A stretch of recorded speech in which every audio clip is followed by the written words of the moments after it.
Cet appel est lancé, Monsieur le Président, pour que vous permettiez à tous les médecins français, qu'ils soient hospitaliers ou libéraux, de prescrire, s'ils le souhaitent, en leur âme et conscience, ce traitement aux malades atteints de Covid-19 symptomatiques, sachant que plus tôt le traitement sera donné, plus il sera efficace, et de ne pas le réserver, comme jusqu'à maintenant, aux patients qui ont des formes sévères ou pires, en état de détresse respiratoire aiguë, où on le sait, il est souvent trop tard. Vous prenez la santé, la vie de malades en otage en refusant la généralisation immédiate de la chloroquine, ça c'est un acte criminel. Moi je vous dis, si un seul membre de ma famille est victime du coronavirus et qu'on lui a refusé la chloroquine à cause de vos conneries, ça va chier des bulles parce que moi, je me laisserai pas faire. Vos scandales, ils sortiront et un par un, j'irai vous débusquer pour dire et pour montrer aux Français l'utilisation que vous faites du service public et de la fonction publique. Faites bien attention les gars, maintenant c'est des choses sérieuses. Moi je vous conseille un truc, démissionnez, partez, mettez des gens compétents à votre place. Et si vous voulez réellement garder vos postes à 10 000 balles avenue de Ségur, mettez-vous au boulot et arrêtez d'empêcher la machine de tourner, parce que ça va vous jouer un très vilain tour. Patatras, il y a quelques minutes, ce décret vient d'être modifié et on dit que c'est uniquement pour les cas sévères. Dans les cas sévères, en détresse respiratoire aiguë, ça ne sert à rien parce que d'ailleurs, il n'y a plus de charge virale. Il a entre les mains, lui qui a utilisé l'argamanu, l'hydroxychloroquine, les moyens de clore le débat. Pourquoi ne le fait-il pas?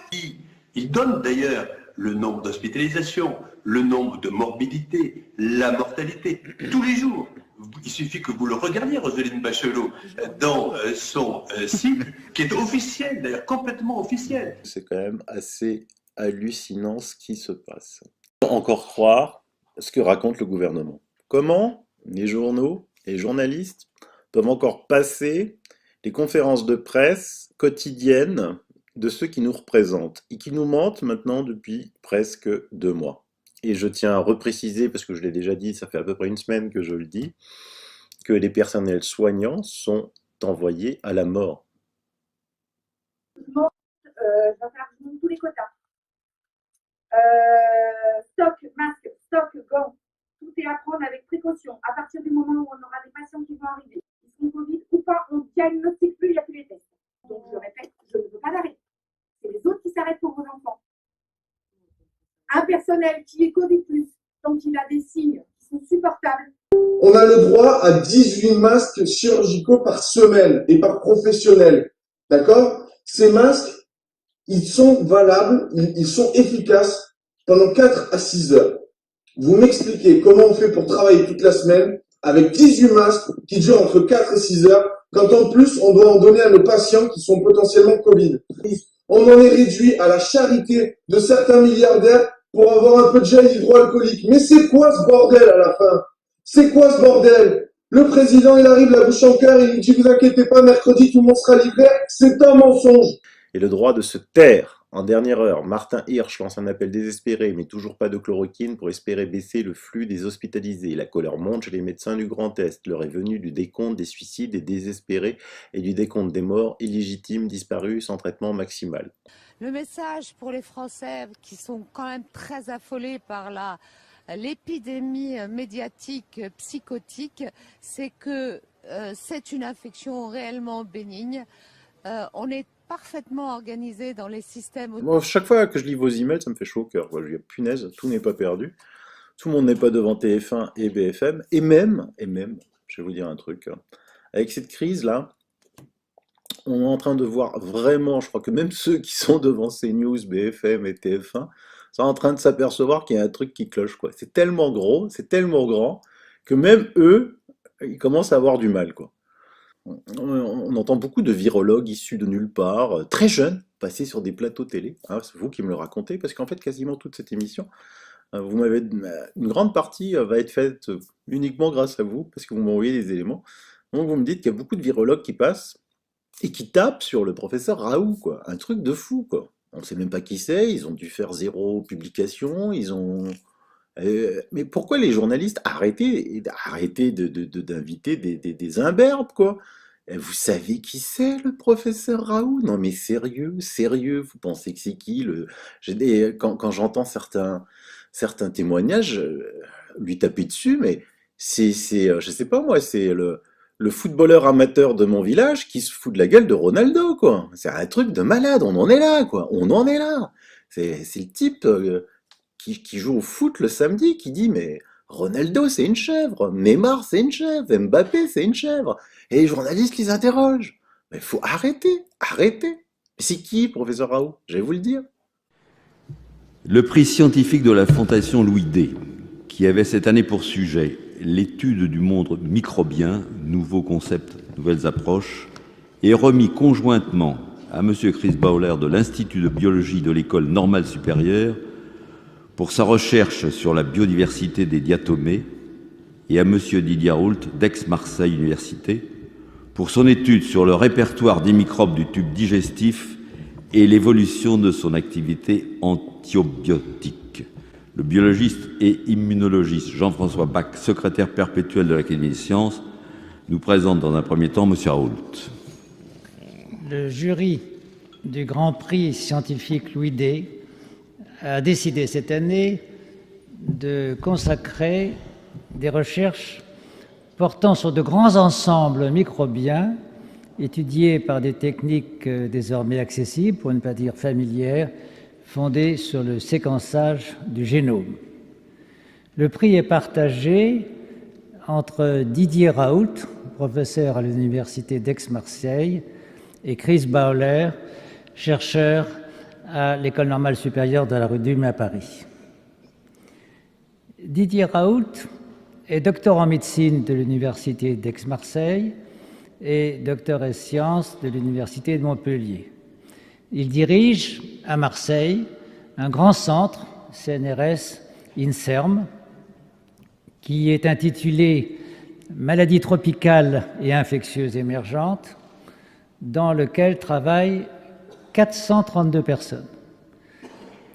Cet ensemble exceptionnel de chercheurs, de doctorants, de postdoctorants, d'ingénieurs et de techniciens a une productivité scientifique absolument remarquable, se traduisant par plusieurs dizaines de publications de haut niveau chaque année, avec un grand nombre de citations.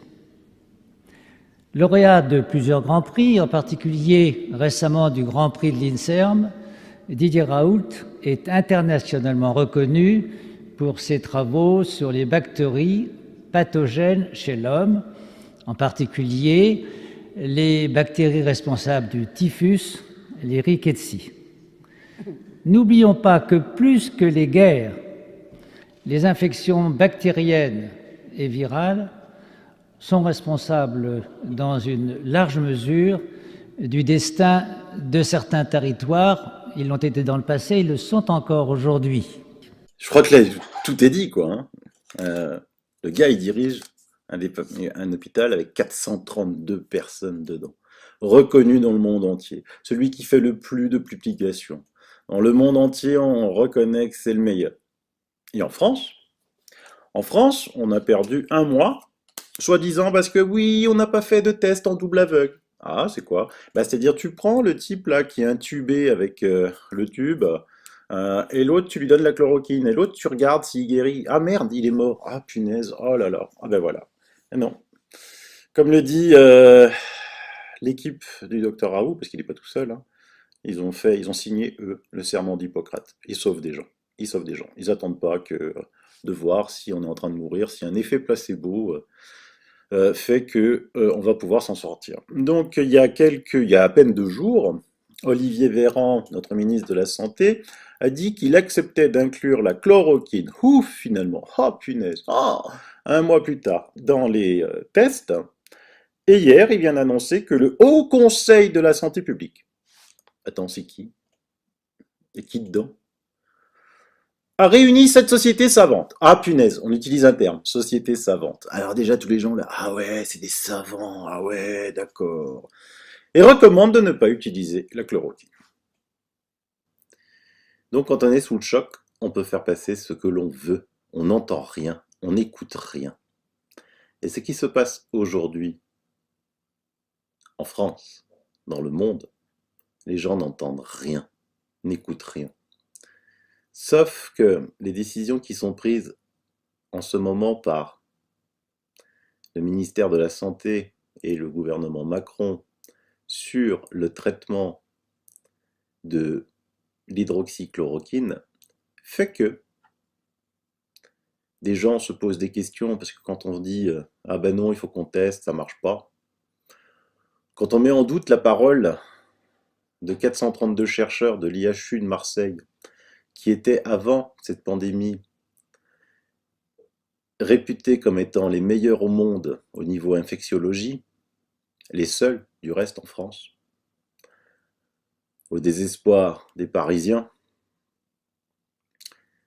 que l'on décide subitement de dire devant les résultats positifs de nombreux témoignages sur les réseaux sociaux, que ce traitement marche. Je vous en mets un parmi 1000. Bonjour à tous. Alors, je suis toujours hospitalisée à l'hôpital de Digne parce que je suis positive au coronavirus, donc depuis samedi. Voilà, je suis là encore pour à peu près une semaine. Et grâce à un certain docteur, j'ai pu bénéficier depuis hier midi du nouveau traitement dont on parle et où le gouvernement n'est pas d'accord pour le mettre sur le marché. Je viens de voir mon docteur. Nous avons regardé, ausculté mes poumons, à savoir que j'avais une belle pneumonie sévère. Aujourd'hui, à l'auscultation, c'est en train de partir. Cela fait à peine un jour que j'ai ce traitement. Alors, on va vous parler des effets indésirables, qu'on n'a pas assez de recul. Pourtant, c'est quand même un traitement et des médicaments qui sont donnés depuis plus de 50 ans à certaines personnes. Les seuls effets indésirables que j'ai eus depuis hier, c'est un petit peu mal au ventre, un petit peu de diarrhée et un petit peu de nausée. Alors, si ça peut me sauver mes poumons et si ça peut me sauver ma vie, je pense que ça vaut le coup vraiment d'essayer.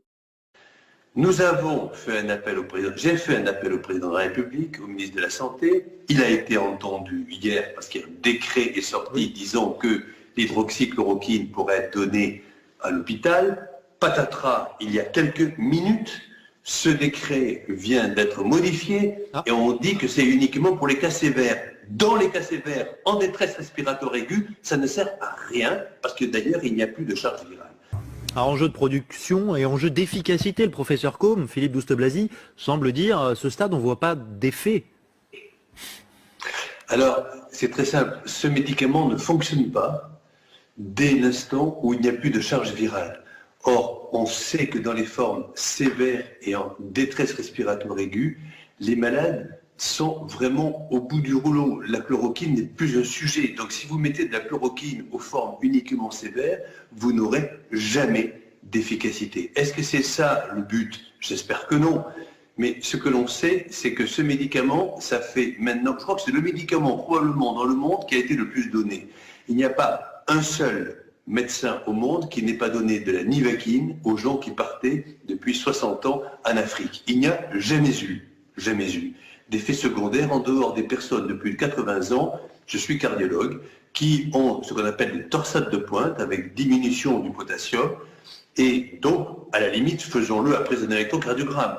Mais les effets secondaires de ce médicament sont nuls. Quant à l'association avec l'azithromycine que fait le professeur Raoult, un Américain sur 8 prend de l'azithromycine. Si c'était deux médicaments dangereux, vous comprenez bien qu'on le saurait depuis longtemps. Donc il faut le donner non pas aux formes sévères, mais il faut le donner dans ces formes symptomatiques que l'on connaît. À l'hôpital de Garches, j'ai été au 15 pendant à peu près 15 jours. J'entends bien ce que les gens disent. Ils ont mal à la tête, ils ont des courbatures, ils ont de la fièvre à 38,5, parfois des troubles digestifs, et parfois ils perdent l'odorat et le goût. C'est là qu'il faut donner ces médicaments.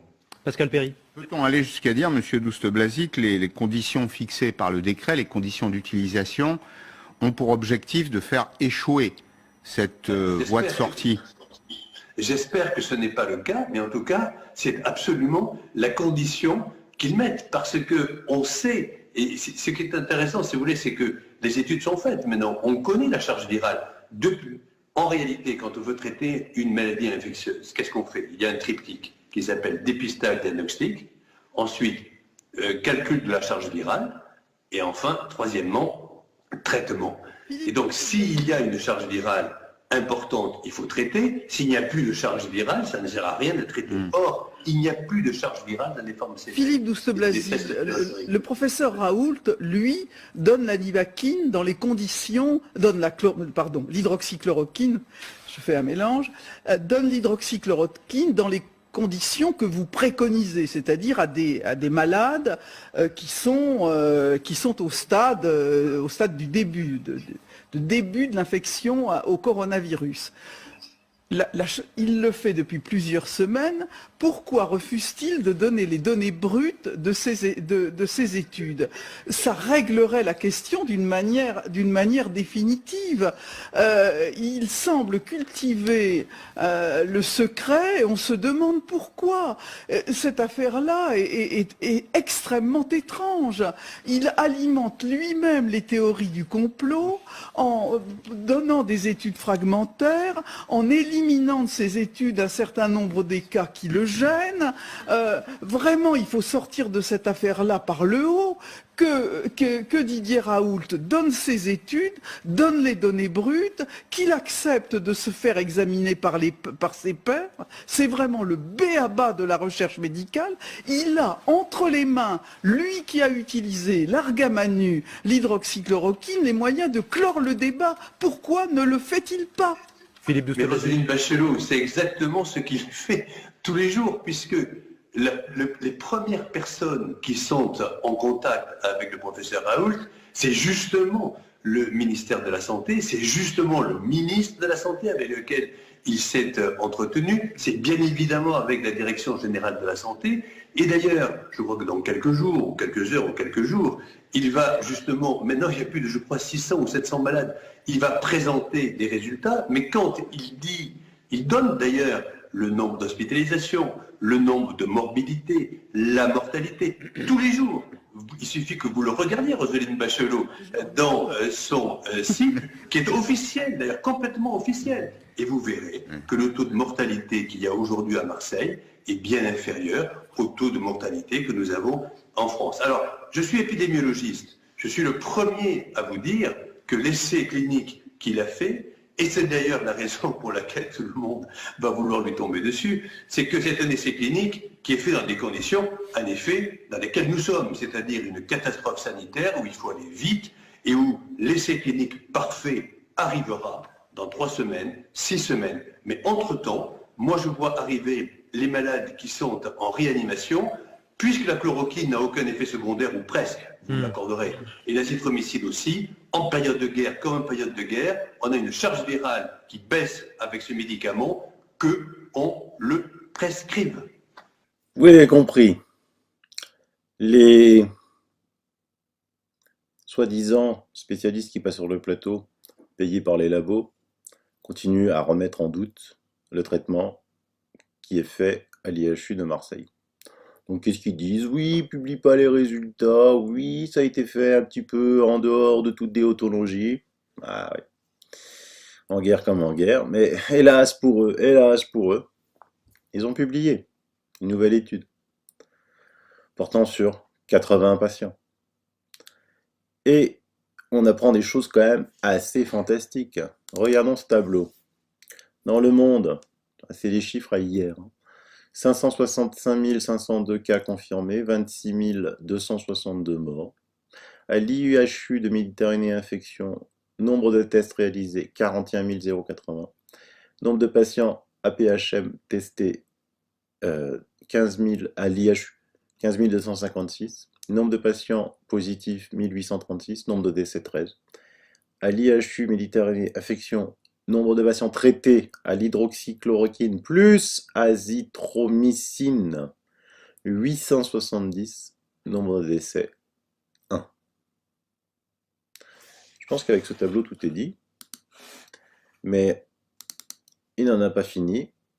Voici le communiqué du 22 mars. Donc, ils represcrivent toute l'équipe, parce qu'il n'y a pas que Raoult, il faut bien savoir qu'il y a 432 personnes qui travaillent là-bas. Ils represcrivent le traitement, d'accord?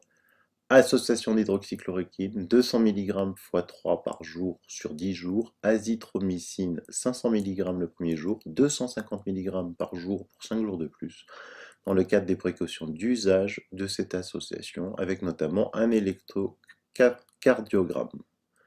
Dans le cas de pneumonie sévère, un antibiotique à large spectre est également associé. Quand on voit les tableaux, je vous en mets un, il n'y a pas tous les pays, mais il y a surtout, je voudrais vous demander de regarder, c'est la mortalité par 1 million d'habitants. Aux États-Unis, 4,7. En Italie, catastrophe, Hansa Blue Machine, 151,1. Chine, même si les chiffres sont faux, 2,4. Espagne, 103, catastrophe. Allemagne, 3. France, 30. Iran, 28, 3. Et maintenant, regardez la Corée du Sud. La Corée du Sud qui avait été attaquée bien avant la France, bien avant, qui a réussi à endiguer la pandémie avec une méthode simple, tester, tester, tester, traiter. Donc quand j'entends que le traitement ce que préconise le docteur Raoult, c'est de tester, et il le teste. Je vous ai montré dans mes dernières vidéos les queues énormes devant l'IHU de Marseille de gens qui viennent se faire tester, avec ou sans symptômes, hypochondriaques ou gens vraiment malades. Ils les testent, ils sont positifs, ils sont traités. Ils ne sont pas positifs, ils rentrent chez eux. Il n'y a pas d'automédication. Et c'est quelque chose de simple, c'est le système qui a fonctionné en Corée. Pourquoi on veut inventer la poudre quand ça marche dans un pays? La Corée a démontré au monde entier ce qu'il faut faire. Tester, traiter, tester, traiter. C'est aussi simple que cela. Or, notre gouvernement, avec son 12 milliardième décret sur l'hydroxychloroquine, ne veut la réserver qu'à des gens qui ont les poumons pris, quoi. Il faut les intuber, les cas extrêmes. Or, Didier Raoult a dit que dans les cas extrêmes, il n'y avait plus aucune charge virale. Donc ça ne sert à rien. Donc ce gouvernement ment effrontément. Donc ce gouvernement est un assassin. On aimerait bien savoir de notre ministre, parce que c'est la santé de Français qui meurent chaque jour. Qui est ce Haut Conseil? Qui sont ces sociétés savantes? Avez-vous un autre traitement? Oui, non? Parce qu'Internet va garder tout ça en mémoire. Internet à un moment, il faudra rendre des comptes, parce que les gens commencent, même ceux qui regardent TF1 et BFM, vont se rendre compte qu'il y a un truc qui cloche. Est-ce que c'est parce que le docteur Raoult dit que la vaccination ne servira à rien? Est-ce que c'est parce que le docteur Raoult dit que le confinement ne sert à rien? Est-ce que c'est parce que le docteur Raoult dit qu'il faut tester tout le monde? Ah oui, mais tester tout le monde, c'est pas possible. Ah bon? Ah ben, écoutez, on va voir si c'est pas possible. Une file ininterrompue de près d'1 kilomètre le long du boulevard Sakakini à Marseille. Ces patients viennent à l'IHU Méditerranée Infection pour se faire tester au Covid-19. Des doutes plein la tête, ils sont prêts à attendre leur tour pendant de longues heures pour savoir. Ils savent aussi que c'est là que les patients infectés sont traités par l'association de l'hydroxychloroquine et de l'azithromycine, à l'initiative du professeur Raoult. Hier, 6 médecins ont signé avec lui ce communiqué dans lequel ils expliquent leur démarche et le traitement qu'ils proposent déjà à Marseille, conformément au serment d'Hippocrate. Marseille et ses professeurs renommés font entendre une voix pas toujours écoutée dans la crise du coronavirus, à commencer donc par celle de Didier Raoult. Le 26 février dernier, le directeur de l'IHU détaillait déjà, notamment dans la Provence, les essais réussis de la Chine pour traiter le coronavirus avec la chloroquine. C'est un médicament qui modifie l'acidité des sacs qui, à l'intérieur des cellules, permettent la digestion des microbes. C'est un médicament, quoi. C'est comme un antibiotique. Voilà, vous avez un antibiotique des virus, il ne faut pas chercher midi à 14h. Depuis, les choses ont évolué. Didier Raoult et ses équipes ont pratiqué un test concluant sur 24 patients. Et à partir d'aujourd'hui, la chloroquine fait partie des 4 traitements et 5 molécules testés sur 3200 patients en Europe dans le cadre du programme Discovery. Il y a eu un échantillon sans doute assez petit du professeur Raoul, mais qu'est-ce qu'on a proposé? On a des morts. Qu'est-ce que l'on risque finalement, si ce n'est de sauver des vies? De quoi rappeler la qualité de ces travaux faits à Marseille, où, en termes d'infectiologie, les médecins de l'IHU n'ont pas à rougir face à leurs confrères parisiens. Et l'équipe de l'IHU, elle n'a pas attendu que de soigner les gens, elle soigne. C'est aujourd'hui des milliers de personnes partout dans le monde qui ont été sauvées par cette chloroquine, y compris chez des médecins avec des résultats spectaculaires. Dès jeudi matin, là, une fièvre qui a d'abord démarré un petit peu au-dessus de 38,5. Des courbatures qui se sont considérablement aggravées. Ensuite, la fièvre est montée assez fort, jusqu'à 39,2. Perte d'appétit, perte d'odorat, perte de goût, qui ont commencé aussi hier, qui font partie maintenant, je crois, des symptômes assez fréquents. Et c'est surtout hier une sensation de fatigue comme je n'avais jamais ressenti dans ma vie, quoi. J'ai l'impression que n'importe quel déplacement me pesait, quoi. Et quand vous êtes tout seul à la maison et que vous voyez votre état se dégrader d'une manière absolument inattendue et rapide, quoi, c'est difficile de rester les bras croisés. Et je me suis dit, j'ai rien à perdre, quoi, tout simplement, j'ai rien à perdre. Oui, je me suis fait une ordonnance, tout simplement. Hein.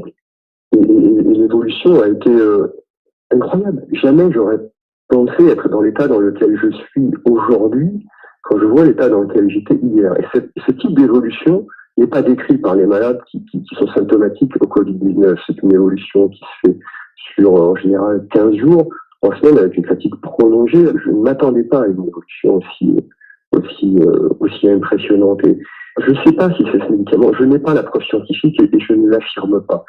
Mais c'est extrêmement, extrêmement frappant, troublant, et ça mérite qu'on s'intéresse de manière extrêmement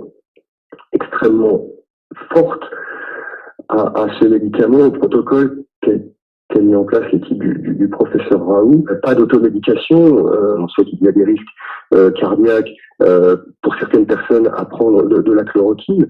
Et donc, ça a des résultats quand même assez spectaculaires, Les témoignages comme ça, maintenant, ça va se répandre dans le monde entier.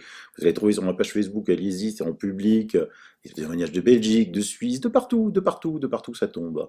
Et des témoignages de médecins, vous allez pouvoir trouver tout ça. Je vous en mets un là, ici, le docteur Jean-François Lemoine, pas de polémique, a demandé très justement Olivier Véran, notre ministre de la Santé, sauf que là, il y a urgence. 2 intelligences académiques reconnues appellent à 2 attitudes pratiquement différentes et risquées, mais avec potentiellement peut-être des milliers de vies sauvées. En résumé, soit on attend la fin d'un nouvel essai autorisé par le ministre et qui a débuté hier, et on perd au moins 15 jours, soit on fait confiance à l'essai du professeur Didier Raoult, partisan d'utiliser la chloroquine. On fonce. Là vient de tomber un communiqué de presse de l'AMUF, qui est l'agence des médecins urgentistes de France, est très attristée par la mort d'un collègue, on ne va pas tout lire. L'AMUF encourage les professionnels et le ministère de la Santé à utiliser les recommandations thérapeutiques et de stratégie de santé de l'équipe de la PHM du professeur Raoult. Même si toutes les conditions modernes de validité d'études ne sont pas remplies, l'urgence et le pragmatisme doivent nous inciter à évaluer le plus rapidement possible le traitement par la hydroxychloroquine, tout en prescrivant pour sauver des malades. Aucune des thérapeutiques médicamenteuses permettant la progression des malades ne doit être exclue. Une autre vidéo qui tourne en boucle sur les réseaux sociaux, qui donne un peu froid dans le dos. Oui, allez,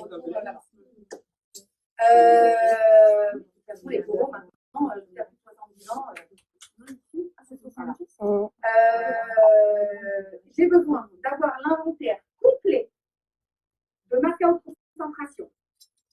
Combien on en a en stock là à l'instant T?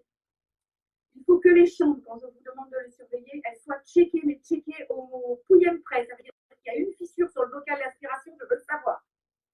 Les tuyaux d'aspiration, les sondes d'aspiration, il faut que je sois informée. Pour que je monte, je vais faire tous les quotas. est à prendre avec précaution. À partir du moment où on aura des patients qui vont arriver, ils seront Covid ou pas, on ne diagnostique plus, il n'y a plus les tests. Même à l'hosto, il n'y en a plus. Donc, voilà. Donc ces patients-là, il faudra les considérer comme des gants, avec des masques, avec tout ce qu'il faut. J'ai des P2 pour l'instant. J'ai des... Alors, laissez-moi finir ma phrase. Les P2, il reste 2 boîtes. Ceux qui restent sont périmés depuis 6 ans. On attend la livraison de l'État. On ne l'a pas encore à l'heure actuelle.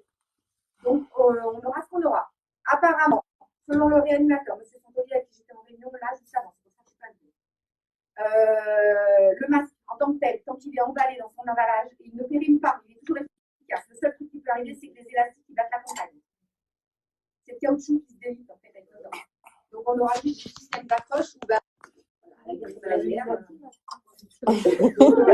tout le personnel est réquisitionné. Donc, je répète, je ne veux pas d'arrêt. C'est les autres qui s'arrêtent pour vos enfants. Un personnel qui est Covid+, tant qu'il a des signes qui sont supportables, sera potentiellement en arrêt 2-3 jours, pas plus, et reviendra travailler avec un masque. Voilà. Je vous donne des... Les gars, on est des warriors. Tirez pas sur le messager. Je ne sais pas si vous vous rendez compte vraiment de la gravité de ce qu'on vient d'entendre là. On apprend que les masques, il n'y en a pas. On vient d'apprendre que on ne pourra pas traiter tout le monde. Donc on donne une limite. Ceux de 70 ans ne sont pas prioritaires. Et on vient d'apprendre qu'il n'y a pas de test, même pour eux. Et que s'ils ont des symptômes, ils seront en arrêt de 3 jours et puis après il faut qu'ils continuent à travailler. Quand on sait qu'on est positif, on a une charge virale pendant longtemps, ça veut dire qu'ils acceptent de contaminer les patients. En plus, ils n'ont pas de masque. Donc, de toute façon, je vous avais déjà dit ça dans plusieurs émissions. Dans l'avant-dernière, je vous avais dit qu'on a donné ordre qu'on ne testait plus le personnel médical, qu'il fallait que, parce qu'évidemment, ils avaient peur qu'ils soient tous, que plus de la moitié soient contaminés et qu'ils arrêtent de travailler, que donc là, c'est la faillite complète de l'hôpital. N'oubliez jamais que cette crise, c'est pas une crise d'un virus, c'est la crise de l'hôpital. Mais alors, on en revient à pourquoi on n'appelle pas au secours les cliniques et les hôpitaux privés qui n'attendent que ça depuis le début de la crise et dont vous avez entendu de l'autre côté le personnel en chômage technique, et je vous l'avais aussi dit dans mon émission hôpitaux et cliniques privées au chômage technique. C'est un véritable scandale d'État. Moi, je pense qu'il serait temps dans ce pays que, je sais pas, je suis pas constitutionnaliste, mais que des avocats, pénalistes, quelque chose, aident à faire quelque chose, j'en sais rien, je sais pas. On n'est même plus au domaine du scandale de l'État, là, on est au domaine, c'est au-dessus. Et les médecins libéraux, eux, ils vont comment? Écoutez, je vous pose, c'est quelqu'un sur aussi les réseaux sociaux qui a demandé à ce qu'on partage sa vidéo. Je la partage. Je m'appelle Karim Kelfaoui, je suis médecin généraliste et aujourd'hui je fais cette vidéo pour pousser une énorme gueulante. Parce que là, je viens de terminer ma journée de travail, j'ai vu des dizaines de patients, d'accord? Le président, lundi, nous a promis de nous délivrer des masques d'ici ce soir. La réalité, c'est que c'est pas vrai, d'accord? On a besoin, nous, professionnels de santé, de masques FFP2, les masques canards, parce que c'est ceux qui nous permettent de nous protéger nous et de vous protéger vous, dans les deux sens. Or, aujourd'hui, il n'y en a pas. Je suis allé faire le tour des pharmacies, on me l'a confirmé, il n'y en a pas. On ne sait pas quand est-ce qu'il y en aura, et ce n'est pas pour tout de suite. On ne sait pas, en fait, s'il y en aura. Et ils ont reçu des masques chirurgicaux qu'ils vont nous délivrer au compte-gouttes. On a le droit à 18 masques chirurgicaux par semaine et par professionnel. D'accord? Ces masques, ils sont valables, ils sont efficaces pendant 4 à 6 heures. Vous m'expliquez comment on fait pour travailler toute la semaine avec 18 masques qui durent entre 4 et 6 heures, quand en plus on doit en donner à nos patients qui sont potentiellement Covid. Moi j'en ai vu plusieurs aujourd'hui qui étaient potentiellement Covid. On ne peut même pas les dépister. Il n'y a pas de dépistage possible. D'accord? J'ai eu la confirmation par le 15, c'est réservé pour les professionnels de santé et encore, parce que j'ai des confrères qui me disent qu'on leur refuse, et pour les patients hospitalisés. Il n'y a pas assez de kits, il n'y a pas assez de matériel pour le faire, il n'y a pas assez de matériel pour nous protéger. D'accord? Cette épidémie, le gros risque, c'est qu'elle se propage trop vite. Elle se propage trop vite et qu'elle surcharge nos hôpitaux qui sont déjà au bord du gouffre. Nos soignants, ça fait des mois qu'ils alertent tout le monde, en premier lieu le gouvernement, que l'hôpital public est à bout. Et aujourd'hui, ils vont devoir absorber un nombre de patients qui sont potentiellement très graves, qui pourraient s'enfoncer, qui vont avoir besoin de lits de réa. Ils n'ont pas plus de moyens, c'est pas vrai. Alors aujourd'hui, on nous fait une tape sur l'épaule, on nous dit « vous êtes des héros ». Non, on n'est pas des héros, d'accord? On est juste des professionnels de santé et on veut travailler de bonnes conditions. On veut pouvoir se protéger, on veut pouvoir vous protéger. La réalité, c'est que si demain on tombe malade, ça va être une catastrophe. Si aujourd'hui on a le virus, on peut le transmettre, on est des vecteurs comme tout le monde, on peut avoir un bon système immunitaire, ça ne nous protégera pas. D'accord? Ce pays, c'est devenu une catastrophe. Ça fait des années qu'on tue les industries, qu'on délocalise, qu'on nous dit il n'y a pas de problème, ça va coûter moins cher si on produit ailleurs, etc. Vous inquiétez pas. La réalité, c'est qu'aujourd'hui, on s'en rend compte à la première crise, on est foutu parce qu'on ne peut pas produire nous-mêmes nos propres masques, on ne peut pas produire nos surblouses. On en est réduit à la charité de certains milliardaires pour avoir un peu de gel hydroalcoolique. Mais c'est quoi ce bordel à la fin? C'est quoi ce bordel? Le président, il arrive la bouche en cœur, il nous dit, vous inquiétez pas, mercredi, tout le monde sera livré. C'est un mensonge. C'est un mensonge éhonté. D'accord? Aujourd'hui, on a besoin de retrouver notre capacité de production. Ce président, il y a encore un mois de ça, il était prêt à vendre les aéroports de Paris alors que tout va bien. Il n'y a pas de problème, ça rapporte de l'argent. Il était dans le même optique que les autres. On vend, on délocalise. Ça oui, mais non. C'est plus possible. Aujourd'hui, le pays, il a besoin de retrouver sa souveraineté. Il a besoin de retrouver son indépendance, son autonomie, sa capacité de production. C'est quoi ce bordel? Maintenant, il faut que ça s'arrête, d'accord? Je compte sur vous. Partagez cette vidéo. Il faut que vous le sachiez. Il faut que tout le monde le sache. Les soignants ne sont pas protégés. Ils ne pourront pas vous protéger. Le taux de mortalité de ce virus, il va être calculé à la fin de la crise. Et il va pas être dépendant que du virus, il va être dépendant de notre capacité à prendre en charge les patients les plus graves, à absorber le flux. Or, aujourd'hui, on devient des vecteurs de la propagation parce qu'on n'est pas protégé. Et l'hôpital public, il va pas pouvoir faire face à la vague. Donc, ça suffit ces mensonges. Je compte sur vous, s'il vous plaît. Partagez-le parce que c'est plus possible qu'aujourd'hui, en 2020, on continue à nous mentir de façon aussi facile. Il faut que les gens sachent à quel point ce sont des menteurs. Il faut qu'on retrouve notre capacité de production. Il faut qu'on réindustrialise ce pays. S'il vous plaît, partagez. Partagez qu'on ne laisse plus passer ça. Bonne journée à tous. Restez chez vous, s'il vous plaît. Restez chez vous. C'est la seule façon de limiter un peu les choses. Et lavez-vous les mains. Prenez soin les uns des autres. Soyez solidaires. On va s'en sortir parce qu'on sera solidaires. Mais partagez parce que les mensonges de ce gouvernement, ça ne doit plus passer. Bonne journée. Qu'est-ce que vous voulez que je rajoute après ça? Une faillite complète de l'État, une organisation de ce qui s'est passé de A à Z complètement défaillante, que ce soit dans les masques, un scandale d'État, le véhicule Floc Prigent qui propose à des industriels de fabriquer des respirateurs parce qu'on en manque, pas de réponse de l'État.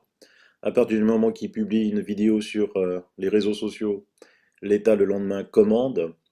L'hydroxychloroquine qui n'est pas donnée aux patients une fois que les réseaux Internet s'est mis en route, l'État fait demi-tour, surtout au fait que partout dans le monde, la solution a été adoptée et apporte des résultats fantastiques, comme je vous l'ai montré dans mes dernières émissions. Donc l'État fait un 180 degrés et l'accepte. Les masques, ça c'est un scandale permanent, juste hallucinant. Donc les médecins libéraux à bout, l'hôpital public, vous voyez comme il est traité, et d'autre côté, vous avez des médecines, des hôpitaux et des cliniques privées où les gens sont au chômage technique. Maintenant vous allez voir le journal de 20 h, et puis vous allez trouver les mêmes idiots qui passent. Les journalistes toujours à la ramasse, impossible. Allez voir l'avocat j'ai mis sur mon mur Facebook, là, comme il se déchaîne par rapport aux journalistes, qui dit ah ben non, mais il faut qu'on ait confiance. L'avocat, là, il est survitaminé. Vous pouvez aller sur ma page Facebook, c'est en public. C'est juste hallucinant. Donc vous comprenez que on nous manipule, on nous manipule, on nous manipule. Quel est le but de tout ça? Donc les médecins, il a rédigé une lettre ouverte. On ne se moque pas des soldats, on ne se moque pas des morts. 5 médecins morts en 3 jours, mais combien d'infirmières, d'aides-soignantes, de membres des services à la personne? Combien tombés au champ d'honneur? Avant de tomber à mon tour, je voulais tant qu'il est temps. Vous rappelez, mesdames, messieurs, les hableurs du 20h radio télévisé, qu'en temps de guerre comme en temps de paix, on ne se moque pas des soldats, on ne se moque pas des morts. On vient, au soir d'un nouveau décompte des victimes du jour, nous annoncer avec un aplomb qui défie l'entendement qu'un essai de chloroquine sur des malades graves hospitalisés va démarrer et que l'on attendra les résultats pour conclure. Pourquoi pas saupoudrer les tombes des victimes avec du plaquenil en poudre pour en tester le pouvoir ressuscitant? Et dans la foulée, en interdire l'usage pendant 10 jours chez les futurs candidats à la réanimation au motif de leur éviter des effets secondaires d'un médicament que nos patients atteints de lupus absorbent quotidiennement depuis des décennies. Si la médecine est un art, cette décision est un chef-d'œuvre qui nous contraint à prescrire malgré nous la mort sur ordonnance, car la prescription est dépourvue de l'essentiel requis pour espérer sans regret donner toutes les chances possibles à nos patients atteints, conformément à nos engagements dans le serment d'Hippocrate. On ne se moque pas des soldats. De nombreux grands pays sur la planète se dotent de chloroquine et la distribuent larga manu. Nombre de nos élus des hautes assemblées se traitent au plaquenil et ne s'en cachent pas. Nous devons expliquer aux nouveaux pauvres et aux gens de la misère qu'eux n'ont que le droit d'avoir faim, d'avoir froid, et le droit de se taire. En dernière heure, Martin Hirsch lance un appel désespéré, mais toujours pas de chloroquine pour espérer baisser le flux des hospitalisés. La colère monte chez les médecins du Grand Est. L'heure est venue du décompte des suicides et désespérés et du décompte des morts illégitimes disparus sans traitement maximal. On ne se moque pas des morts. Mais viendra le jour de la libération. De ces joies, de ces peines, viendra l'heure du jugement et des règlements de compte. Verra-t-on les peuples méprisés et endeuillés monter sur Paris, vêtus de gilets noirs, noirs de leur mort, sur la sépulture desquels figurera une inscription commune, malade ayant échappé aux méfaits de la chloroquine. On en est là, c'est un médecin, je tiens à lui rendre hommage, bravo, mais on en est là, et je tiens à repréciser, parce que je l'ai déjà dit, ça fait à peu près une semaine que je le dis, que les personnels soignants sont envoyés à la mort. Ils n'ont pas droit au test. Je reçois beaucoup de témoignages de personnels soignants qui ont des symptômes, et ils le disent, et disent, ah ben oui, on n'a pas de test, on va pas faire tester, continue à bosser. Le problème, c'est quoi? Eh bien, le problème, c'est qu'ils infectent les autres. Donc en fait, vous allez à l'hôpital pour vous faire soigner, et c'est les médecins eux-mêmes qui vous redonnent le Covid. Mais voilà ce qui se passe en France. On ne donne pas l'occasion au personnel soignant de se tester, on ne leur donne pas la possibilité de se protéger avec des masques. On applaudit au balcon à 20h les médecins et les infirmières qui vont au combat, sans masque, sans rien. On les applaudit. C'est bien. Eux devraient faire valoir leur droit de retrait et ne plus aller au combat. À notre tour de mettre un petit peu la pression là-haut. Donc d'abord, vous allez voir apparaître, parce que beaucoup me disent, j'ai eu mon copain Antoine qui me dit, ah c'est marrant ça, hein. Quand j'écoute les infos, je dis à ma femme, oh regarde, c'est ce que Silvano disait il y a 10 jours.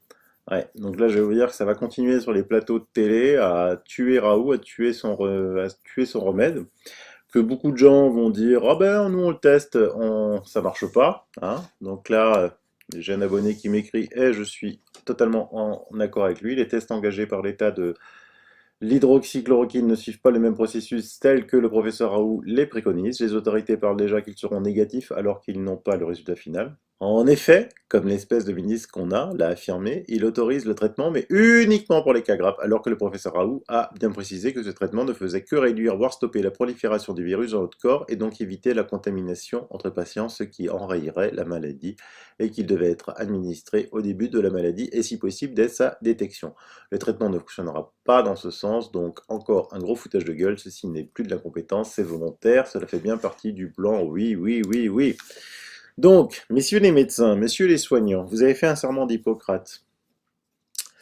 Donc là, à mon avis, lisez les protocoles du docteur Raoult, suivez-les, et écoutez l'ex-ministre de la Santé, qui est un médecin cardiologue, donc en tant que cardiologue connaît très bien les effets secondaires de l'hydroxychloroquine. Donc écoutez, soignez les gens, sauvez les gens, parce que on sait que c'est un gros foutage de gueule. Internet le sait, on le sait, et on aura de la mémoire. Donc sauvez des gens. Et envoyez chier la mafia de Big Pharma. L'appel est lancé au président de la République et à son ministre de la Santé. Membre de la fondation de l'IHU de Marseille, j'ai pris connaissance des derniers résultats des essais cliniques effectués par le professeur Raoult et son équipe, qui montre que l'association médicamenteuse de 600 mg d'hydrochloroquine et de 250 mg d'azithromycine par jour pendant 10 jours diminue considérablement la charge virale des patients et donc leur contagiosité.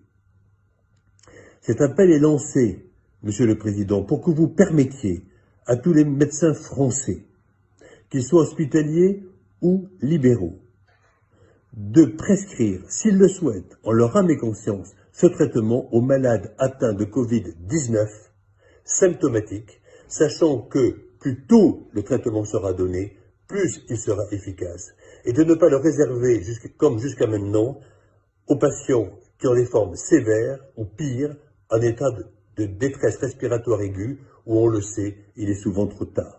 J'invite tous les Français à ne pas s'automédiquer et à demander à leur médecin, hospitalier ou libéral, de prescrire, s'ils le souhaitent, en leur âme et conscience, ce traitement, après, éventuellement, un électrocardiogramme. Je fais cet appel parce que nous n'avons pas le temps d'attendre des essais cliniques qui seraient parfaits, certes, mais qui arriveraient beaucoup trop tard pour beaucoup trop de malades. La question est simple. L'espérance peut-elle disparaître? La réponse est non, parce que nous avons un devoir de résistance. Oui, nous gagnerons ce combat. Vous avez entendu à la fin? Il parle de résistance, oui. On est là, les résistants. On est là, et on ne capitule pas devant la mafia de Big Pharma. On est là. Et donc, ça, c'est pour la partie médicale. Maintenant, pour la partie des hauts fonctionnaires, qui sont eux aussi soumis à la mafia de Big Pharma. Mais là, je laisse parler parce qu'il a été juste extraordinaire, monstrueux. Éric Verhaeghe. Vous ne le connaissez pas, mais c'est un très haut fonctionnaire français. Mais lui, par contre, il a quelque chose dans le pantalon. Et lui, par contre, il a le courage de le dire. Et lui, par contre, c'est un sacré monsieur. Salut. C'est un message pour mes amis hauts fonctionnaires, et spécialement ceux du ministère de la Santé, et spécialement ceux de la Direction Générale de la Santé, qui aujourd'hui fait obstacle à la généralisation de la chloroquine, c'est-à-dire de la nivaquine, dans le traitement du coronavirus. Alors, cette manœuvre est un scandale, parce que la nivaquine, moi j'en ai pris il y a 7 ans pour aller en Tanzanie, j'en ai pris il y a 10 ans pour aller à Madagascar, et objectivement, tout le monde sait ce médicament qui existe depuis 70 ans, parfois il donne des cauchemars, parfois il donne des petites diarrhées, moi personnellement, il m'a rien fait et il soigne très bien. Il marche très bien ce pourquoi il est fait et ses effets secondaires, tout le monde le sait, sont absolument minimes. Alors quand on nous explique aujourd'hui qu'on va quand même faire des tests, parce qu'il y a des gens qui sont en train de mourir à l'hôpital, mais qu'on va vérifier que si on leur donne de la nivaquine, de la chloroquine, on va vérifier qu'on les tue pas, c'est quand même une vaste foutaise. C'est ce que vous appelez, vous, mes amis, les hauts fonctionnaires, des manœuvres dilatoires. Alors, on va se mettre bien d'accord.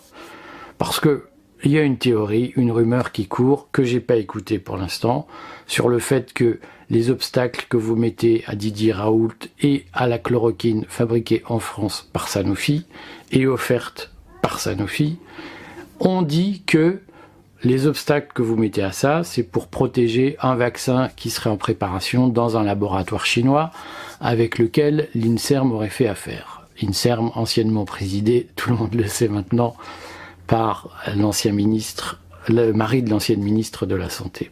Moi, j'ai pas écouté cette rumeur pour l'instant, et je pense que c'est de l'intérêt collectif qu'on n'écoute pas cette rumeur. Ben non, moi, ma théorie la plus probable sur les manœuvres dilatoires que vous multipliez, c'est que vous détestez Didier Raoult parce que il n'est pas à vos ordres, parce que c'est un esprit libre, parce que il est reconnu mondialement et qu'il vous envoie chier quand vous lui donnez des ordres avec vos airs de petits caporaux. Hein, Didier Raoult, il veut pas rentrer dans vos combines de petits marquis de gauche parisienne, il veut pas rentrer dans vos combines de petits marquis de la haute fonction publique qui pensent régenter le monde entier avec leurs procédures et leurs notes circulaires, et donc vous vous vengez de lui, vous le torpillez. Alors, je vais vous dire, tant qu'il s'agit, comme vous l'avez fait, de lui couper les financements pour son institut hospitalo-universitaire Méditerranée, tout simplement parce que vous ne l'aimez pas, c'est pas glorieux de votre part, mais on va pas en chier forcément des pendules, il l'a quand même créé, sans vous, cet institut. Maintenant, que pour lui nuire, parce que vous ne l'aimez pas, parce que vous pensez que c'est un va-nu-pied, un manant, un plébéien, et que vous êtes des aristocrates, vous prenez la santé, la vie de malades en otage, en refusant la généralisation immédiate de la chloroquine, ça c'est un acte criminel. Alors, j'ai bien compris que plein de Français aujourd'hui sont des veaux, et se contentent éventuellement de gueuler devant leur télé et ne font rien. Moi, je vous dis, si un seul membre de ma famille est victime du coronavirus et qu'on lui a refusé la chloroquine à cause de vos conneries, ça va chier des bulles parce que moi, je me laisserai pas faire. Et je prends un engagement solennel. Et vous pourrez faire comme vous faites d'habitude, toutes les menaces, toutes les intimidations, toutes les remarques sur les comptes, les réseaux sociaux en disant « toi, attention, t'as à l'œil », vous pourrez faire tout ce que vous voudrez. Vos scandales, ils sortiront et un par un, j'irai vous débusquer pour dire et pour montrer aux Français l'utilisation que vous faites du service public et de la fonction publique. Faites bien attention les gars, maintenant c'est des choses sérieuses. Moi je vous conseille un truc, démissionnez, partez, mettez des gens compétents à votre place. Et si vous voulez réellement garder vos postes à 10 000 balles avenue de Ségur, mettez-vous au boulot et arrêtez d'empêcher la machine de tourner parce que ça va vous jouer un très vilain tour. Et ben voilà, à bientôt et à bon entendeur, salut. N'oubliez pas tous, regardez cette carte, Obélix et Astérix, le petit village gaulois, a déménagé. Il est maintenant tout autour de l'IHU de Marseille. Ça, personne ne pourrait pas la truquer cette carte les gars, vous pourrez pas la truquer. Vous êtes morts. Vous avez commencé une guerre que vous ne pouviez pas gagner. Grâce à Didier Raoult, grâce au 432. Personne de son équipe, grâce à ces personnes fantastiques de l'IHU de Marseille, on continuera à les aider coûte que coûte, coûte que coûte, coûte que coûte. Ce qu'il y a de bien, c'est qu'on est dans une civilisation Internet, et Internet, ça a de la mémoire. Je pense que certains l'oublient, ils se croient au pouvoir, ils se croient tout puissants, ils pensent qu'ils peuvent tout faire. Ça se passe pas comme ça réellement dans la vie. Difficulté dans un monde comme le nôtre de fermer les frontières, ça n'est en réalité pas possible. Inquiet en termes d'épidémie en France? Je pense qu'il peut y avoir un cas, mais je pense qu'on va très rapidement le contenir. Il ne va pas y avoir une épidémie en France parce qu'on est justement préparé. Mais il peut y avoir un cas qui peut arriver, ça c'est possible. Oui, on a vu. C'est plutôt le moment de faire des bonnes affaires en bourse aujourd'hui. Nous n'avons jamais envisagé la fermeture totale parce qu'elle nous semble contre-productive. Quand vous fermez les écoles de tout un pays, ça signifie que vous paralysez en bonne partie ce pays. Le message pour les Français qui sont quand même très affolés par l'épidémie médiatique psychotique, c'est que c'est une infection réellement bénigne.